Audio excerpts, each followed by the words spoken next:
Absolutely. Okay. Well, good morning, everybody. Good morning. We'll kind of keep this a little bit casual. Has everybody done open houses so far?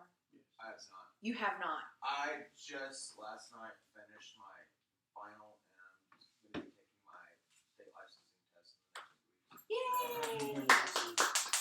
Yay! Congratulations. And what's your name? Josh. Josh. Welcome to the team, Josh.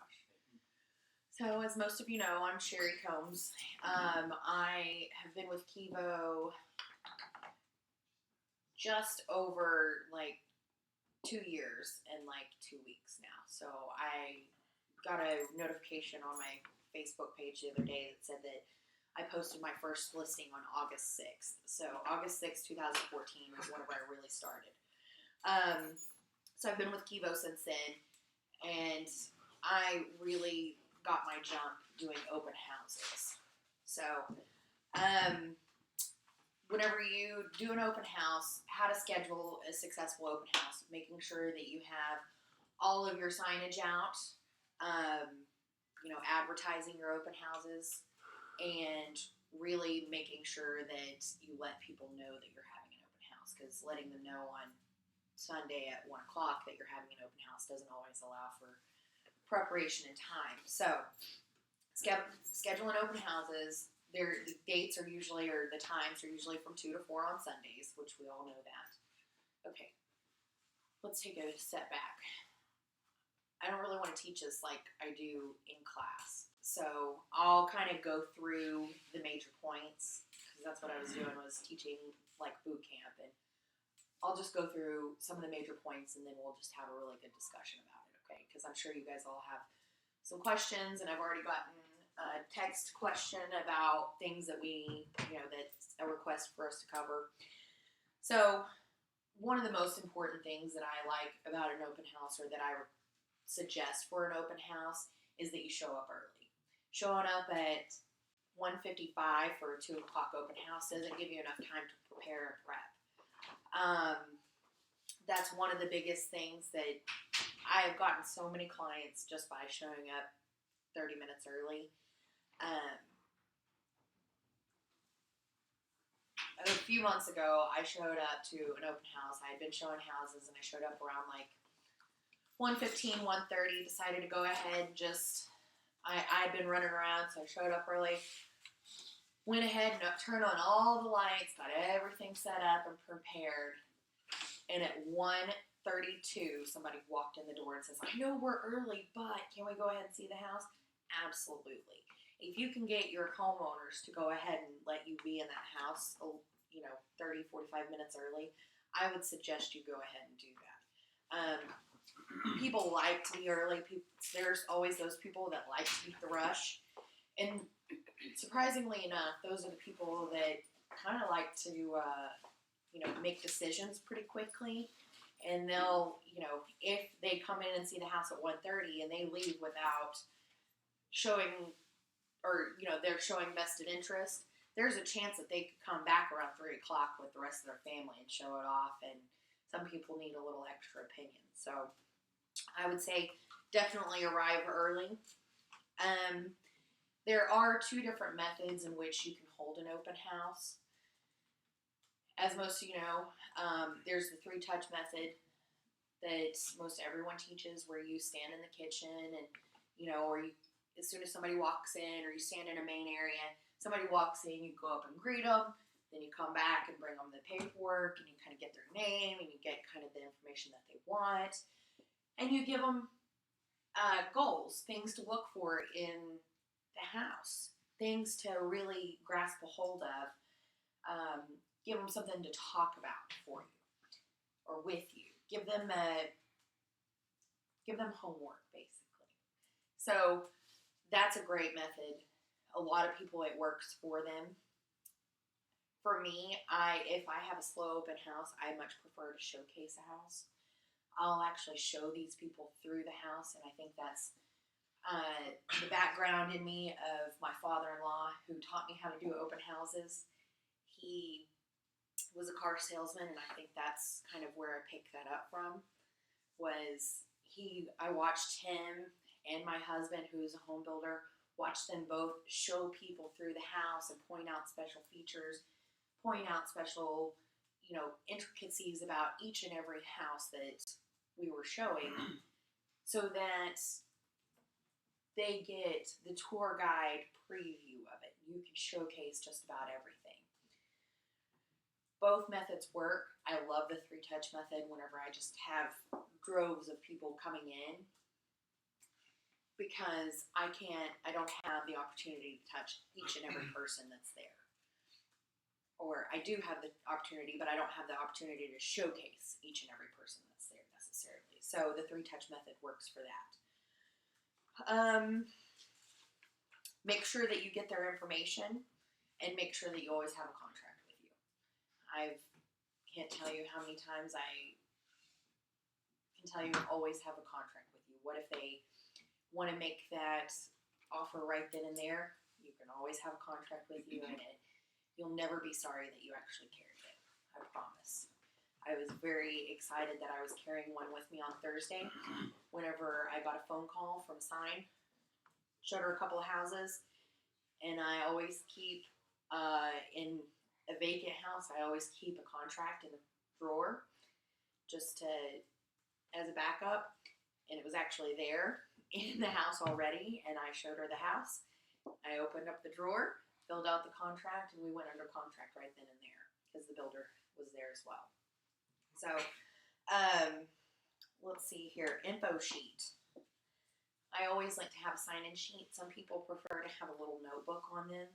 It's kind of whatever works for you best to get their information. Some people have a little notepad that they carry around that they keep in their back pocket or they keep in their hand. Us ladies, we like to carry, if we're wearing a dress or some slacks that don't have pockets, you can have a little notebook about this size with a pen, and it really does not affect the outfit or your motif whatsoever, but you always have something to write on in case you need to. And, but some people like the sign-in sheet, like myself. I'm not a notebook carrier. I talk with my hands too much. I move my hands around all the time. So whenever I have something in my hands, I'm liable to throw everything and knock somebody out and offend them. So, excuse me.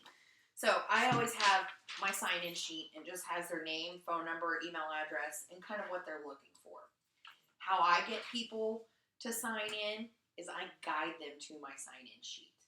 Whenever, after we get through touring the home, or after they get through, looking at the house, and they find out, or they're looking at all their stuff, and they come back with, oh yes, that master closet was absolutely fantastic, or oh my gosh, I love that bonus room, or that master bathroom is, oh, that master bathroom is stunning, or holy cow, look at all the storage in that closet. So then I'll start talking to them at that point, like we discussed a little bit earlier, is you start talking to them and find out, okay, what is it about this house that you love? So do you love it? Don't be afraid to ask that question. If they say, well, they don't love it, well is not an I love it statement. So, if your wife asks you, do you love her? And you say, well, yeah, not going to go over well. So same thing with houses. If you love anything, you're not going to start it off with, well, and that's a key indicator right there is, what kind of hesitation do they have before they say yes or no? So, do you love this house? Yes or no? All right. Well, if they do love it, then you say, all right, well, what's it going to take to, would you like to look at other houses? I mean, is there something that I can do about this house? Hi guys, we're doing Kevo University. You can come on in. Boot camp hasn't started yet. We're still. Oh, I did say 10 o'clock. Right? We have people that just came in the door. It's all our Tulsa group, right? All right. They drove an hour and 45 minutes to be here, so we'll let them come in whenever they want. So I'll start talking to the people. Okay, if you don't love this house, what would you love? What are the biggest things that you're looking for? What are you looking for in a house? Well, I need I really need 4 bedrooms. Okay. Do you need 3 bedrooms and an office? Do you need 3 bedrooms and a bonus room? Well, I think that I would really like to have an office. I'd like to have a guest bedroom and an office. Okay, all right.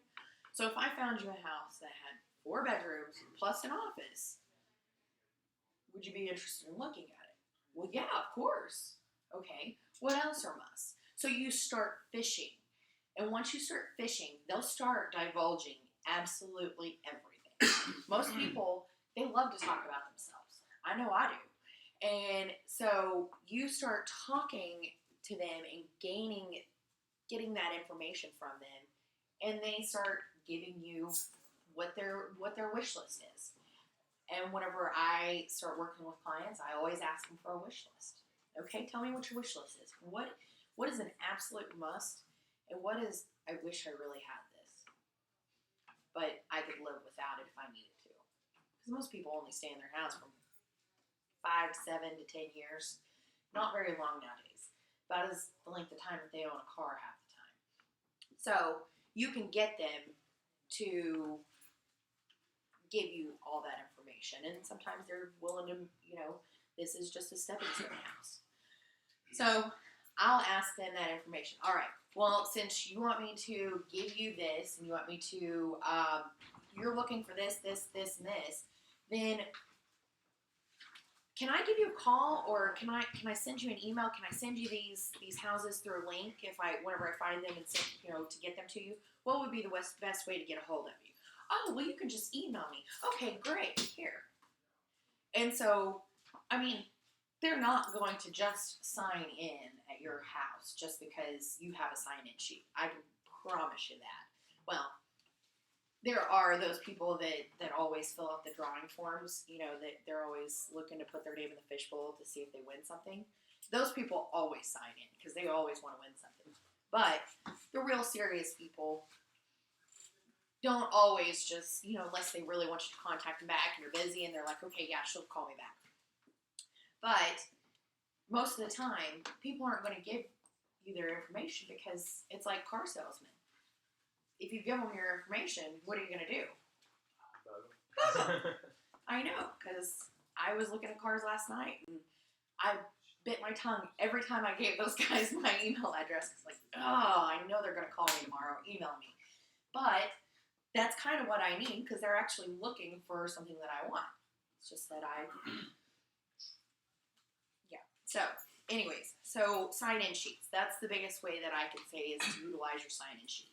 Really engage the people. Start asking them what they want. They're not going to sign in freely without you asking. What's the worst they can tell you? No.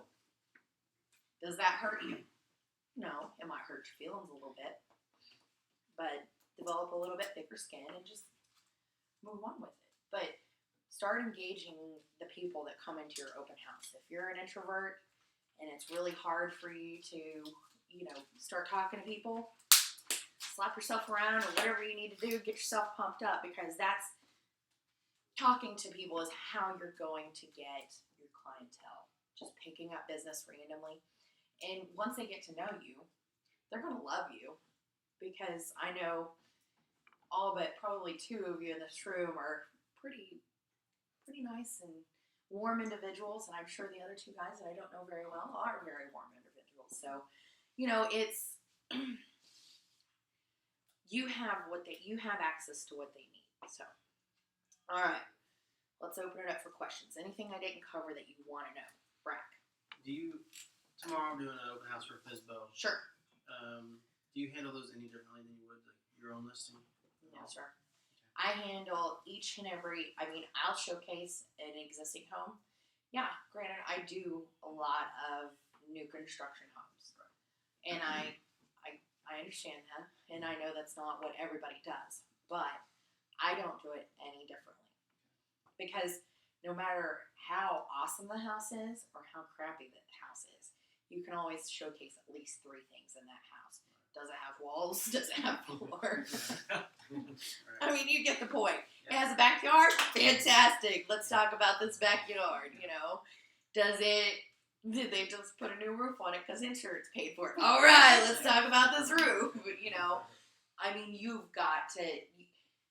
You're trying to sell this house, so explain it to them. Gotcha. Yes, Josh. Do you find it any easier, any harder, or the same to do new construction versus somebody else's house? Well, sure. I mean, new construction. People that are looking for new construction or that go looking at new construction, I mean, it's never been lived in.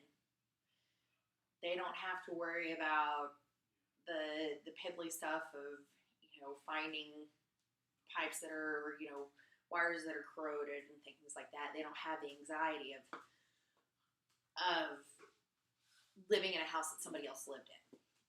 But not everybody can afford the new construction. Some people need that bang for their buck. So existing homes, typically you can get a used home in a nice neighborhood for cheaper than what a brand new house is built in that same neighborhood.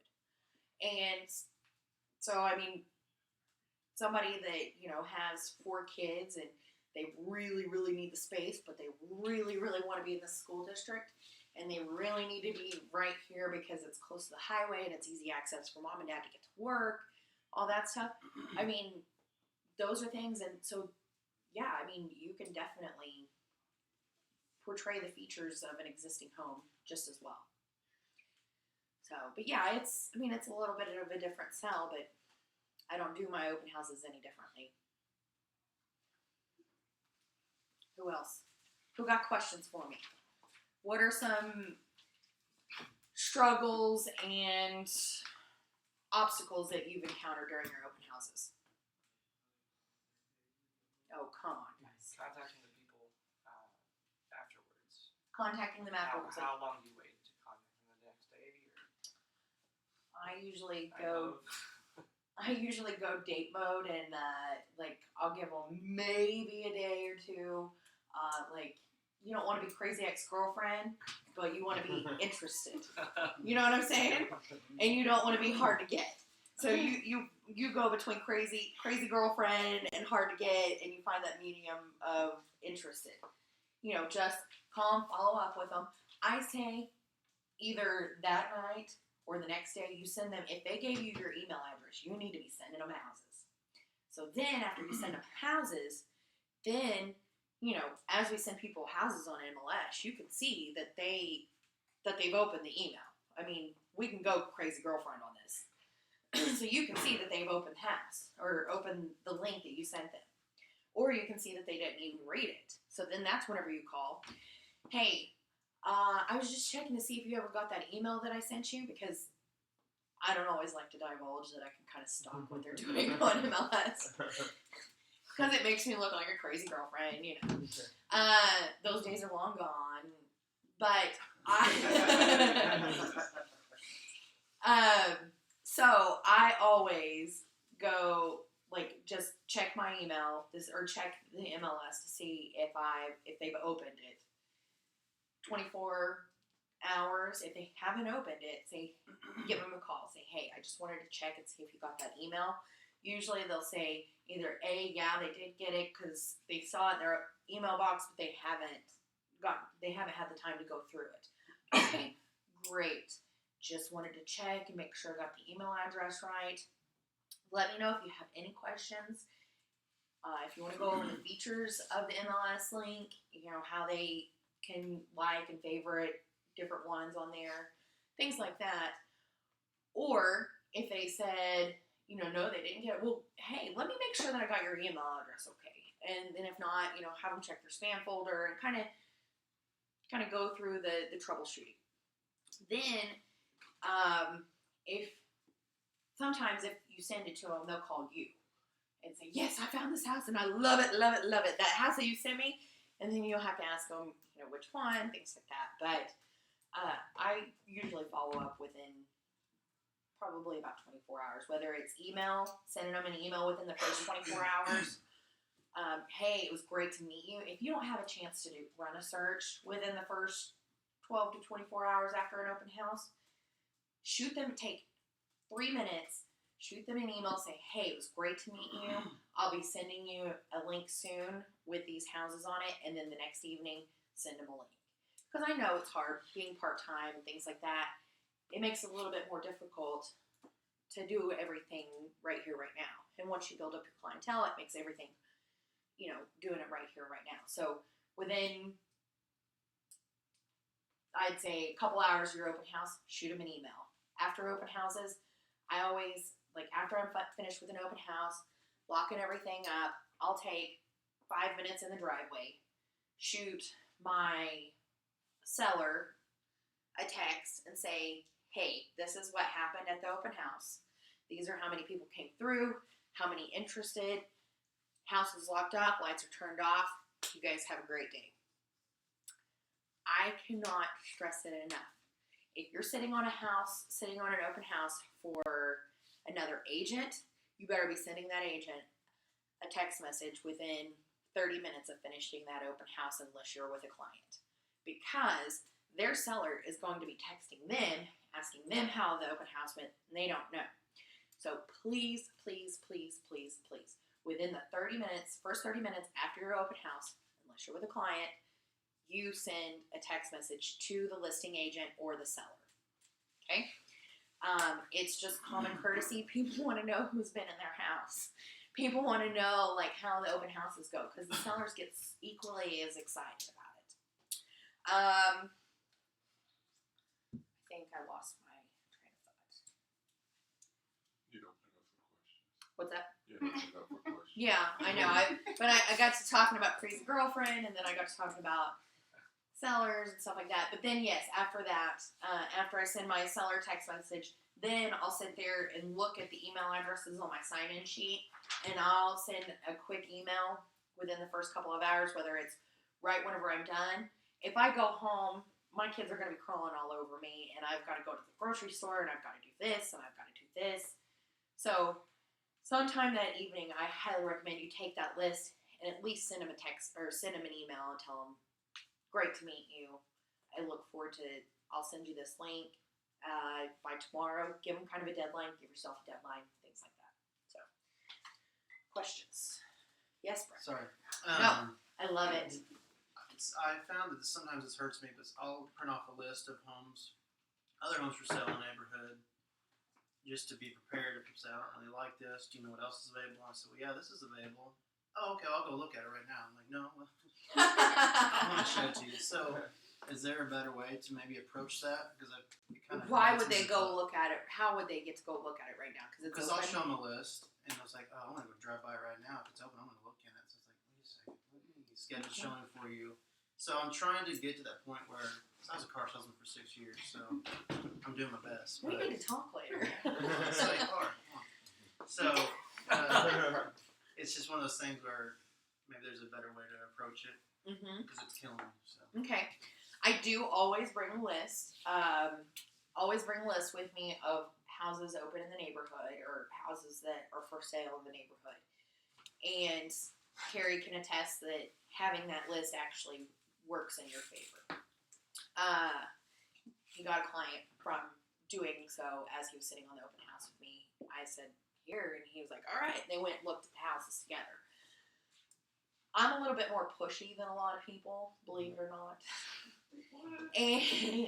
and so I, if they say, I'll show them the list and say, hey, if you want to see any of these, you let me know, and I will take you over there here within the next, we'll see if we can schedule a showing at 4:30 or 5 o'clock. And try hard to be able to let them schedule it with you. Mm-hmm. Now, if they're like, oh, great, I'll go look at it right now. Say, well, fantastic. Let me get your phone number so I can see how it went because I've been through that house and I want to kind of get your opinion on it. Gotcha. So find a way for them. Slow them down a little bit. Slow them down because they get super excited. People get really excited about a lot. Yeah. And so, I mean, I am guilty as sin about that. I get so excited about something and So bounce from one thing to the next, and I'm like, yeah, let's go. And I'll forget about the people that are actually helping me. And so if you're offering this information to them, they know that you're trying to help them. They should they should be willing to slow down just a hair. Can I comment about our experience? Yeah, last week? absolutely. I went out with her, and sat on open house with her, and she said she's pushy. She's not pushy to me. She's on the offense. Right. Because if we sit back and we wait for them to ask us a question, or wait for them to ask for our number or our car or whatever, then I think all of our kids will be skinny. We won't eat a lot. But she was just on the offense because she led the conversation. I think that's very important. She made the suggestions. She said, "Hey, I have a list here because you wanted to know what else was in the area because somebody had mentioned a home and she had a whatever 7 or 8, whatever that's in that particular area." And we were talking, and she mentioned to the clients and to me or whatever. She was like, "Hey, this home, this is the one they're talking about." I took that sheet from her, like you said, have them already printed out. I took that sheet and had the address, and me and the clients that wanted to see it went around the corner. I dropped everything in that open house. I'm like, forget this, because these people are showing that they're ready to buy Right. or wanting to buy. The open house is to get those people, so I got those people, and I went around the corner, showed them the home. They loved it, sort of, kind of. But they have a home, another place, etc. It's a whole other story. But now that we're interacting and we're working on looking for something. So, yeah, but I think what she did was great because it's hard for me to work and be on the defense. Right. I like what she does, and she was really, really, really good at it. I'm just sitting with you then. Carrie and I think are a little bit spirit animals. We're very connected on that. Yes. That's good. Thanks. So but you can't drop everything if you're at an open house by yourself. Like if you're there, Brock's like, I'm gonna go sew shit. I'm gonna run down.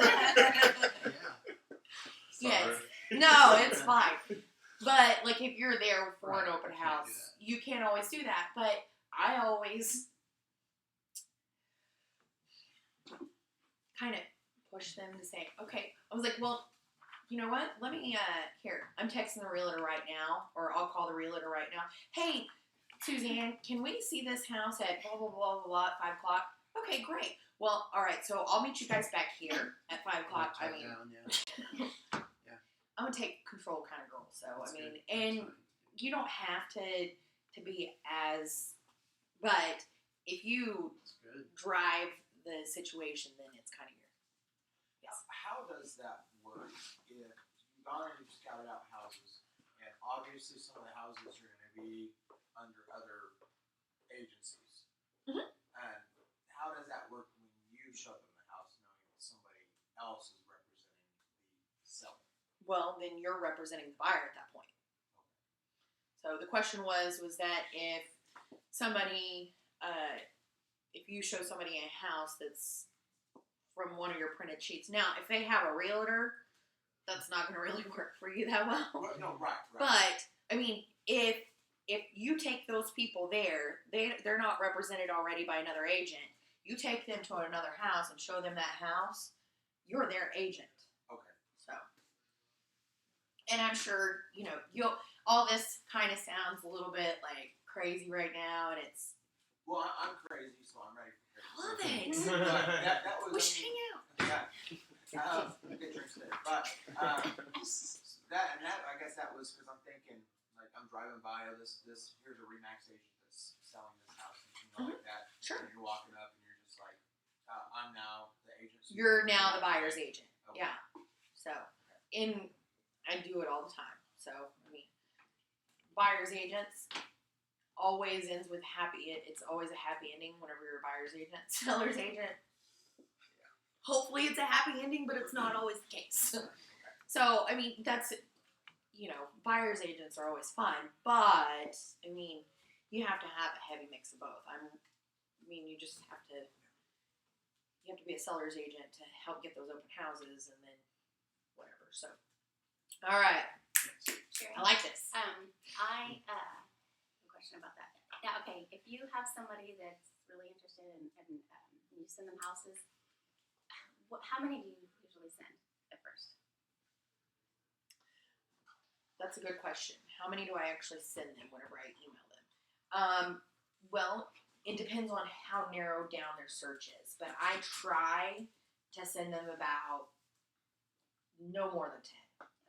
Because my goal is now is like, and as you start figuring out people and what their wants and needs are, you can lower that number of houses that you actually show them before they make an offer. And you can usually get it done if you listen to all their wants and needs and you actually find that house.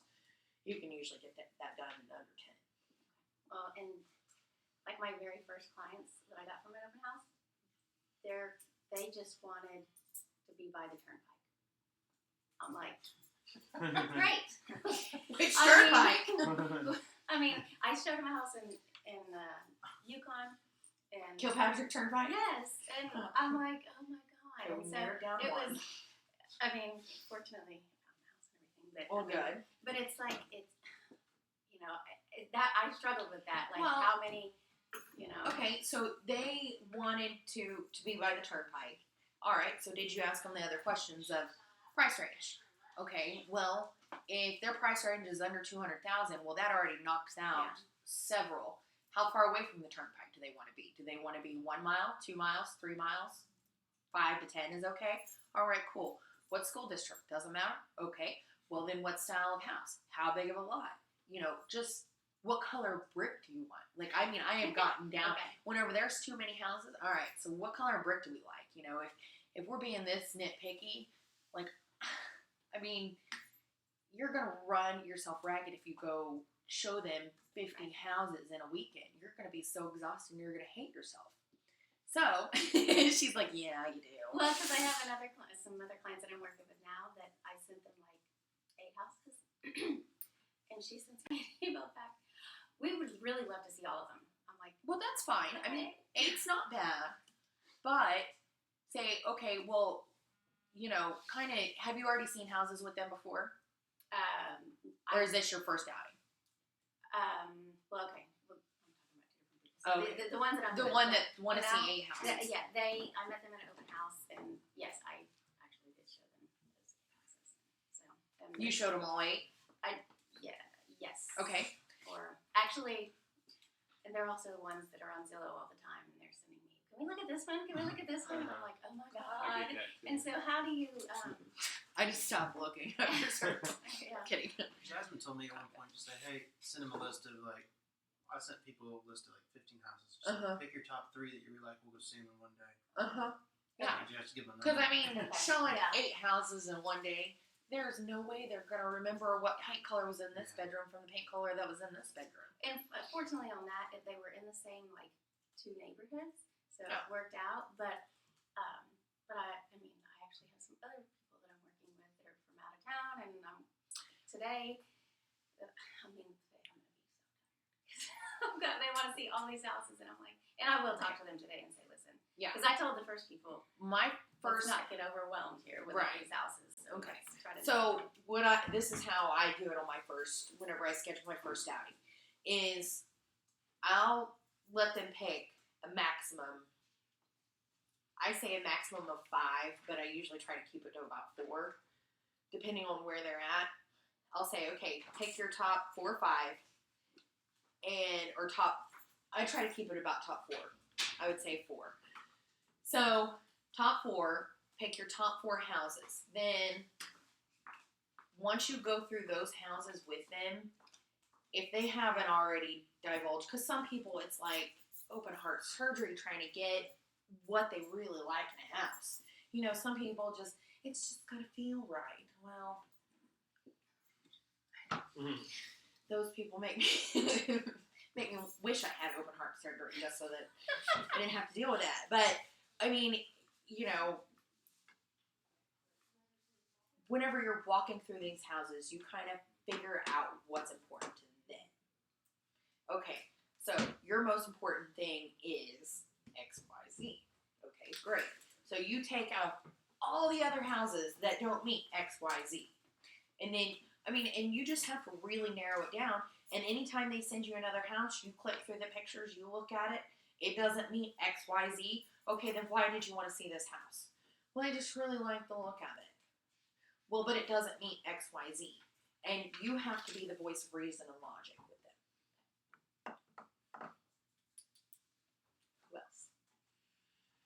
What I else? heard you say, people who know they're going to put their name in for a drawing Yeah. to sign in. Can we do something like that, or is that ethical? Yeah, it's I wish we could. They don't allow it because they consider that you're enticing a buyer. Yeah. Builders can do it. That's why you have Oh. brokers open and stuff like that. But they don't allow you to have a drawing for buyers because Yeah. they consider you're paying them to buy your house, even though you're technically not. Yeah. Now, if you work for a builder can do that. Also, one of the experiences that I had on open houses is that I told them that I needed to get their information to share with the owners because the owner wants to know how many people are coming through and wants to know who came through. Like a safety concern? Yeah, or whatever. And usually if you say it in a tactful manner, in a nice way, most people, they gave me their stuff, so I got it. It was, I'm not saying that, but go ahead. I don't know that I would give my information to somebody to give it to somebody else. Does that make sense? Like, I would give my sellers my list of buyers that came through the open house. But, if that works and you find, I don't think I could be tactful about how to say that. Can I get your name so in case you steal anything? Yeah, so we can put your name on the police report. Something comes up missing. Yeah, that's probably about how that conversation would go if it came out of my mouth. So. But, I see what you're saying. Is it for the builder or for this, like a seller? Not for the builder. I was doing an open house on the house I had listed, Uh-huh. a regular, whatever, 2009 house, whatever. When the people came through, they looked around or whatever, and I said, "Do you mind registering as my special guest? My homeowner likes to know how many people came through, so they can know, that I saw people, whatever, and she wants to know, so we can keep track. We're doing statistics, or we're trying to keep up with, how many people came through the open house." Call Carrie for tax. Not Sherry. I like that. That's great. That's But actually it's worked for really, me, and that's fantastic. I'm not saying it's been effective on the follow-up side. Have you but been, what she did last week, that's been my most effective everything right there. that's, I like the way that, because I think you could transition that to what we were doing last weekend. Yeah. And utilize that for those hard to get people. The people that have a hard time giving you their information. So I like that. So no, yeah. Maybe I won't suggest that it's for a police I didn't report. mean to throw a curve in the whole No, I conversation. like it, Carrie. I think, that's what this is all about. This is all a discussion, and the way that I do things is not, I don't think it's exact science. I don't think that I'm, my way, it's my way or the highway. I think that you can find your own niche and everything, then you roll with it. I think that, really helping yourself find your own path in this business is the key.